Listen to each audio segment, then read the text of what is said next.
Atenção porque vai começar a aula de Geografia. Olá, turma, aqui é o professor Bruno Viana. Vamos juntos a mais uma aula de Geografia aqui pelo canal Eduque Mais SCPE.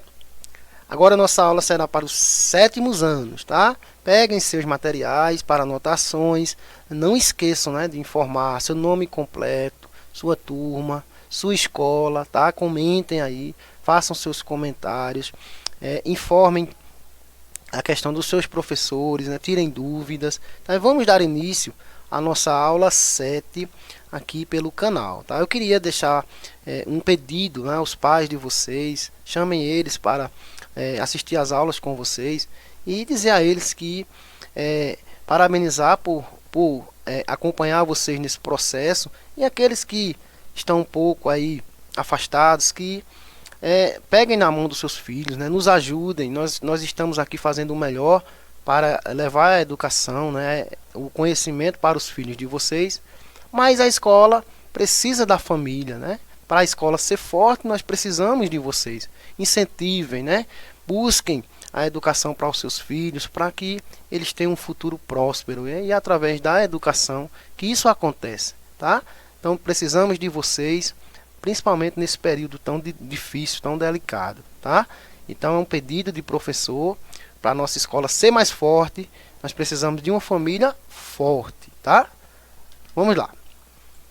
Antes de começarmos, vamos fazer a correção da atividade anterior, da aula 6. O que vocês receberam aí? Primeira questão dizia assim, como podemos conceituar um espaço urbano? Tá?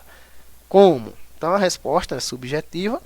Você pode colocar, designa a área de elevado adensamento populacional com formação de habitações justapostas entre si, o que chamamos de cidade, tá? Isso é um espaço urbano. Segundo, como podemos conceituar um espaço rural? Agora o espaço rural refere-se ao conjunto de atividades primárias praticadas em áreas não ocupadas por cidade, tá? É o meio rural, a zona rural. Terceira questão.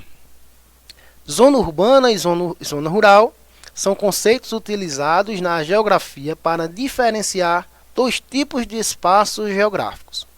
As pessoas que vivem no campo formam uma, tá? A alternativa certa era C, comunidade rural, tá? Que vive ali no campo, participa de uma comunidade rural. Quarta questão. Espaço urbano designa a área de elevado adensamento populacional. Como é chamado o fenômeno responsável pelo crescimento das cidades? Então, o crescimento das cidades nós chamamos de urbanização, tá? Tanto em população quanto em extensão, em tamanho. Tá? Alternativa B. Quinto, como é chamado o fenômeno pelo qual se designa o abandono do campo por seus habitantes que, em busca de melhores condições de vida, transferem-se para os centros urbanos?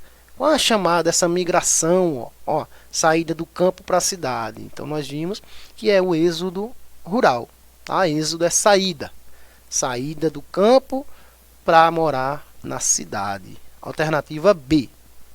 Então, feita a nossa correção, vamos lá. Conteúdo da nossa aula 7. Atividades primárias e a origem da industrialização no Brasil. Tá? Um tema bem legal, bem didático. Vamos lá. O que são atividades primárias? Também chamado de setor primário da economia, pode ser considerado como o ramo das atividades humanas que produz matérias-primas, que, por sua vez, são os bens e produtos extraídos diariamente da natureza, que podem ser consumidos enquanto tal ou serem transformados em mercadoria. Então, o setor primário, gente, é o primeiro setor, O nome já diz, primário, primeiro. Tá? Então, nós vamos ter aí os produtos retirados da natureza para serem consumidos ou para serem transformados, em outros produtos, né? Aí através da indústria. Então nós temos a agricultura, a produção de alimentos, a pecuária, né? Criação de animais, né? Produção de carne, de matérias, e o extrativismo, tá? O vegetal, o animal e o mineral. Nós vamos ver cada um, né, desses processos. Qual a origem das atividades primárias, né? Então vamos lá para a antiguidade mesmo, lá para a pré-história. É chamada por esse nome por ter sido a primeira a ser desenvolvida pela humanidade, sendo a prática constitutiva das civilizações. Então nós vamos ter aí, na Revolução Neolítica, essa primeira revolução humana, revolução das técnicas, né? Chamada Neolítica porque foi no período da pré-história chamado Neolítico, tá? Que é o segundo período da pré-história. Então, nesse período, os seres humanos deixaram de ser nômades, tá? Para formar os primeiros povoados, ou seja, eles não tinham lugar fixo de moradia. Então, eles deixam de ser nômade e passam agora a fixar-se num lugar, tá? Uma vez que aprenderam a cultivar os elementos da natureza para dela tirar o seu sustento. Então, se o homem agora começa a plantar, começa a criar, ele tem alimento, então ele agora vai ficar naquele lugar, né, principalmente próximo aos rios. Isso aí é a chamada Revolução Neolítica. A agricultura e a pecuária vão dar força e sustento à humanidade para ela se desenvolver. Tudo vai partir daí, ó. As atividades relacionadas com o setor primário são a agricultura, né, a pecuária, o extrativismo vegetal e mineral. E também a caça e pesca, né, que a gente chama de extrativismo animal. Olha a imagem aí, ó, referente ao período neolítico. Nós temos aí, ó, o início do artesanato. O homem agora começa a produzir seus utensílios, ó, panelas de barro ali, de argila, tá? O cachorro agora passa a ser doméstico, deixa de ser selvagem para ajudar no rebanho, né, no pastoreio dos animais. Temos aí agora o carro de boi, né, a roda já foi inventada para levar esses produtos. Né? No número 5 aí, ó, nós temos a agricultura, o homem preparando a terra ali, ó, né, com uma forma de arado manual. O 6, a criação de animais, ó, já temos aí a questão da pecuária, tá? O domínio do fogo que já existia. Então tudo isso é uma evolução. A partir daí vão surgir os primeiros povoados e depois as grandes civilizações, através das técnicas. A mulher cuidando da casa, da comida, dos filhos, já tem toda essa questão social aí dentro desse contexto lá da pré-história, tá? Olha como é interessante. Então vamos lá agora. A agricultura, o que é? Pode ser considerada atualmente como a principal das atividades primárias. Ela basicamente consiste no cultivo da terra e dos vegetais para a produção organizada de alimentos e produtos primários, tais como o milho, o arroz, feijão, soja, cana-de-açúcar e outros, né? E incontáveis outros exemplos. Olha aí duas imagens relativas à agricultura. A primeira nós temos uma agricultura familiar, né? O pequeno agricultor cuidando da terra. E na outra nós temos aí a agricultura intensiva, tá? De mercado, para exportação, né? Toda máquina, toda mecanização utilizada vai produzir muito, em toneladas, né? Em grandes áreas. A pecuária agora. O que é a pecuária? Consiste na criação de animais para o sustento humano, sendo historicamente um método substitutivo da prática da caça, mas também utiliza da pecuária para a produção de materiais, como couro e a lã. Então, quando o homem substitui a caça, ele passa agora a ser criador. Então, se ele é criador, ele vai utilizar-se da pecuária, tá? Para alimentação e para produzir matérias ou materiais como couro e lã.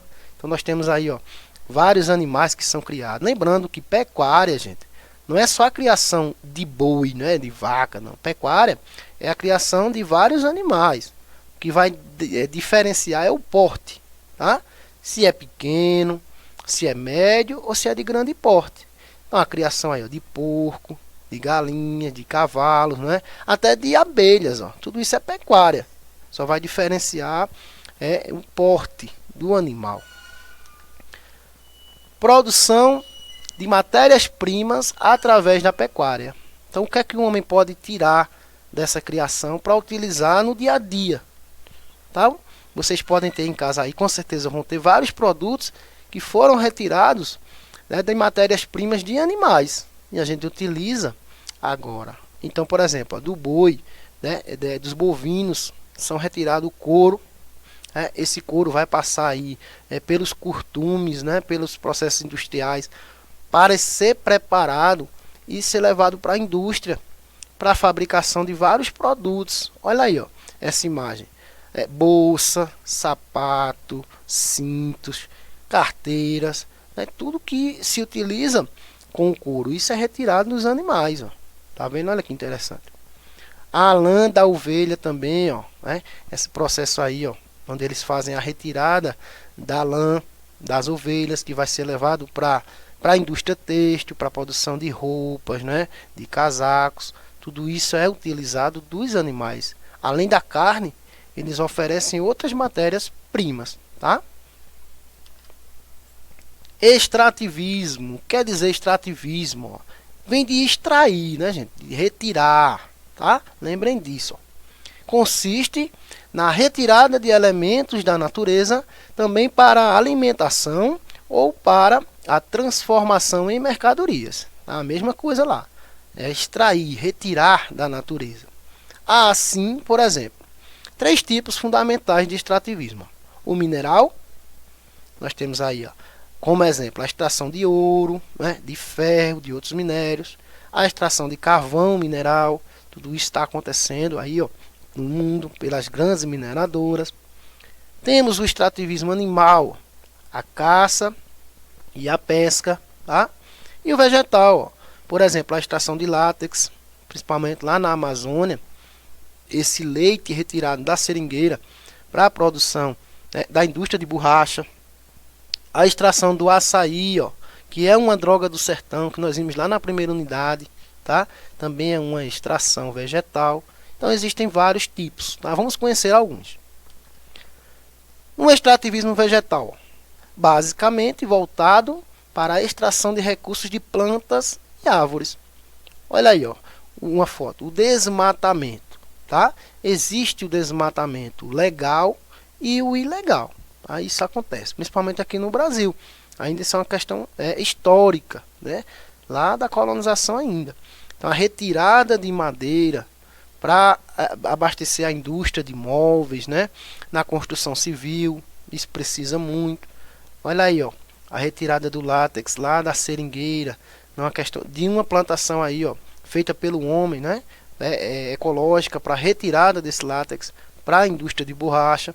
Então isso aí também é controlado, pode ser até legal. Isso acontece agora.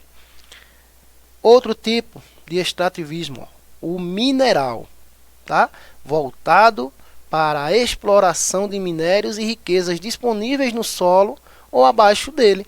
Então, quando se retira um minério, quando se utiliza do relevo da terra, né, chamamos de extrativismo mineral. Temos aí as grandes mineradoras, essa ocupação dos relevos, a retirada desse minério para ir para a indústria, a produção de ferro, gente, de aço, tudo vai sair daí, ó. Vão ser levados para as grandes metalúrgicas, siderúrgicas e ser transformados em aço, em ferro, para abastecer a população, as grandes cidades. Tudo vai partir daí, ó, da extração mineral. Tá? Olha as grandes máquinas, a tecnologia avançada, né? Agora imposta nesses lugares. E por último, o extrativismo animal. Ó. O animal também é uma extração. Por exemplo, a caça pode consistir na utilização de animais e seres vivos existentes na natureza para alimentação e outros fins, como a produção de materiais e para o transporte, ó, a caça. Também temos a caça legal e a caça ilegal. Tem alguns países que são permitidos, né, um período lá, a estação de caça. Então eles saem caçando aí, ó, vários animais selvagens, tá? E vão caçando, alguns para vender, outros só para matar, tá? Isso também pode ocasionar também uma extinção das espécies. Vai depender do lugar, dos países. Quando essa caça é ilegal, com certeza esses animais já estão em extinção. Mas é uma prática utilizada em muitos países do mundo, tá? É a caça. A pesca, ó, por sua vez, pode ser considerada como uma modalidade da caça, mas realizada com animais aquáticos. A indústria pesqueira, não é? Tem países, gente, que a principal economia deles são a pesca.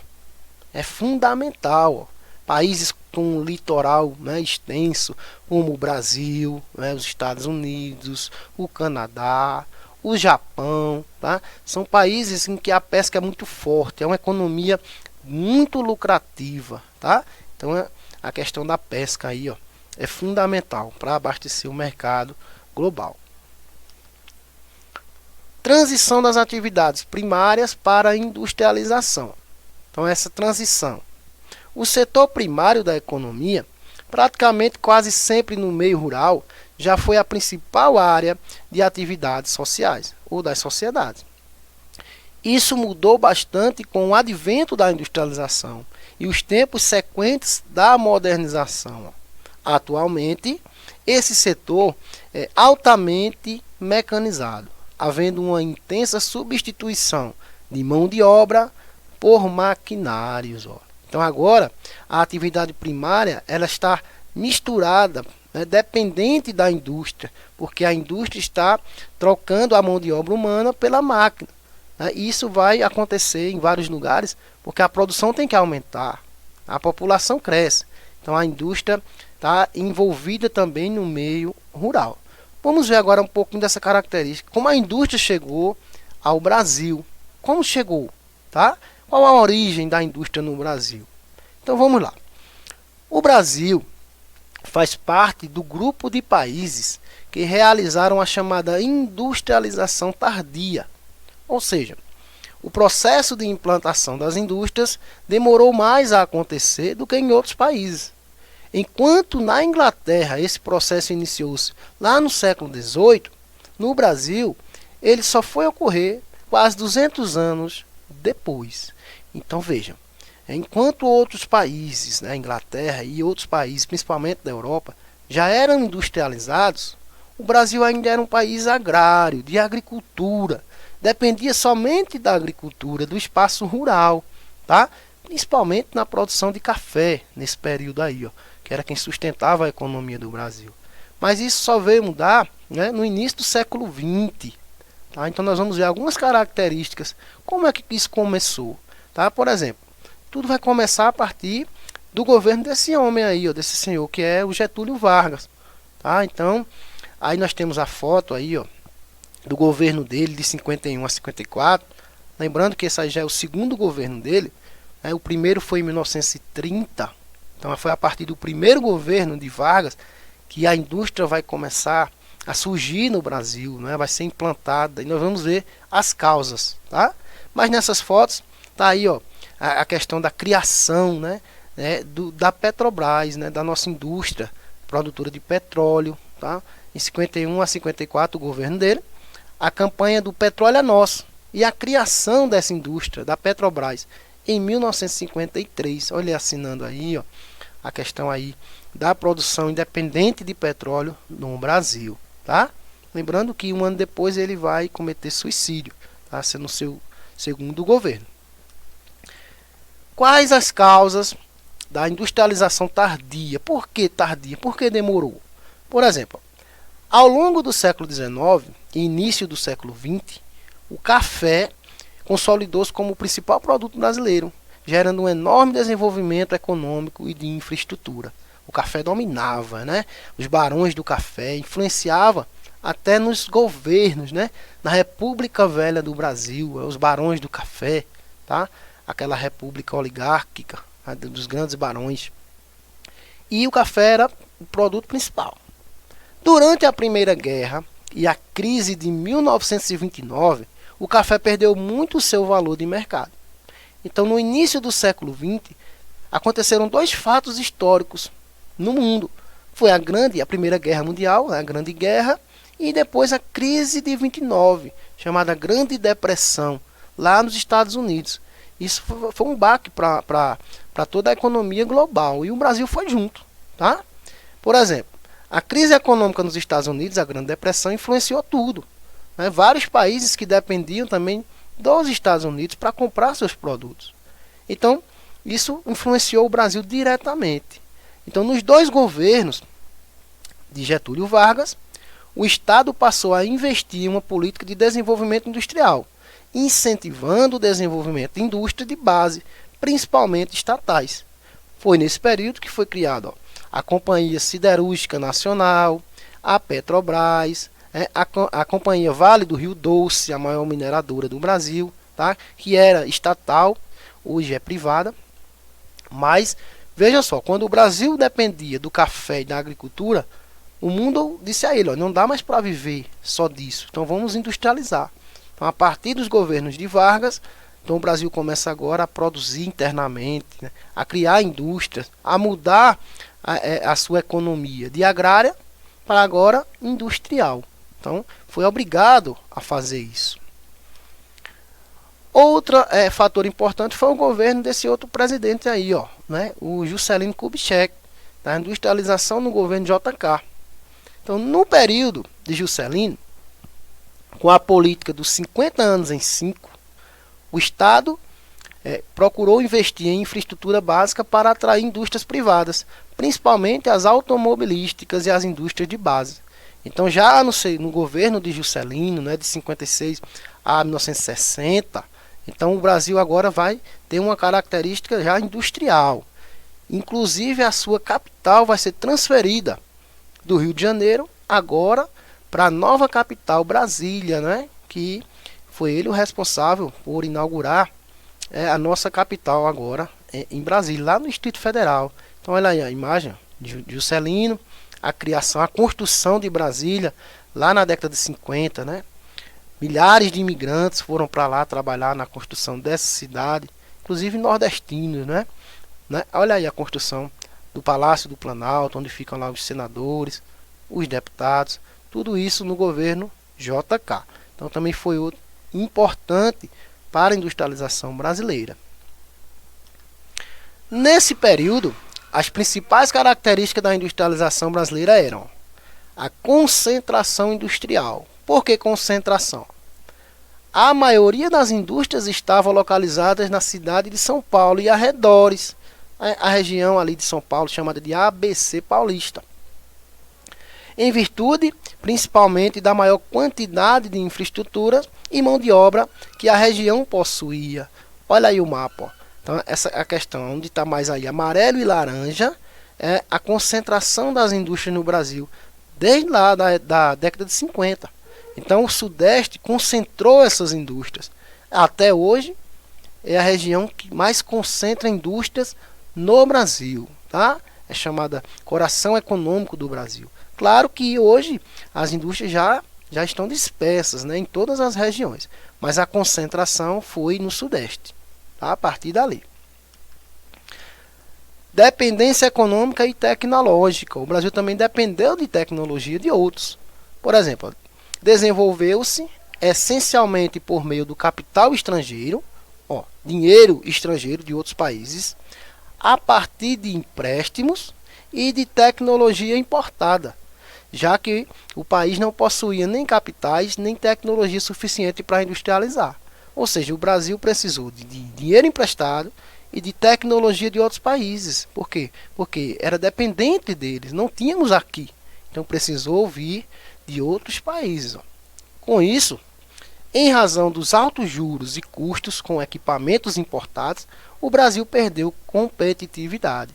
Porque ele pegava a um preço muito caro, os juros aumentavam e ele tinha que vender os produtos mais caros. Então perdia a competitividade, não tinha como concorrer. Isso fez o Brasil produzir internamente. Então o Brasil agora vai ter que aprender a construir e a fabricar seus produtos. Ele vai substituir as compras e agora vai passar a ser um país vendedor, exportador. Tá? Isso é outra característica.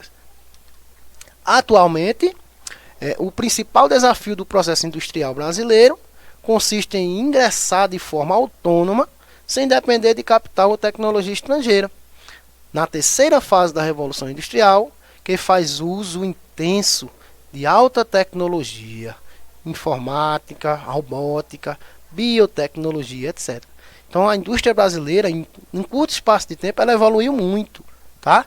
Hoje nós já temos uma indústria informatizada, robótica, né? A questão de medicina, nós temos várias indústrias brasileiras aqui de alta tecnologia, inclusive as medicinas, né? As biotecnologia no Brasil também é muito reconhecida, então evoluiu muito, tá?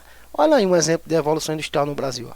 Algumas indústrias, a tecnologia que é imposta aqui, ó, já chegou para nós e está sendo desenvolvida, né? Alta tecnologia, computadores, né? Mecanização, robôs, robótica, tá? Então, isso é uma prova de que precisamos cada vez mais nos qualificar. Essa mão de obra aí é especializada, tá? Então precisa de muita qualificação, muito estudo. Olha, por exemplo, aí, ó, a indústria Positivo no Brasil, é uma das maiores indústrias tecnológicas, né? Na fabricação aí de notebooks, de computadores. Então a mão de obra tem que ser especializada. Cada vez mais o mercado exige isso das pessoas, né? Aqui as referências, nossos direitos de imagens, né?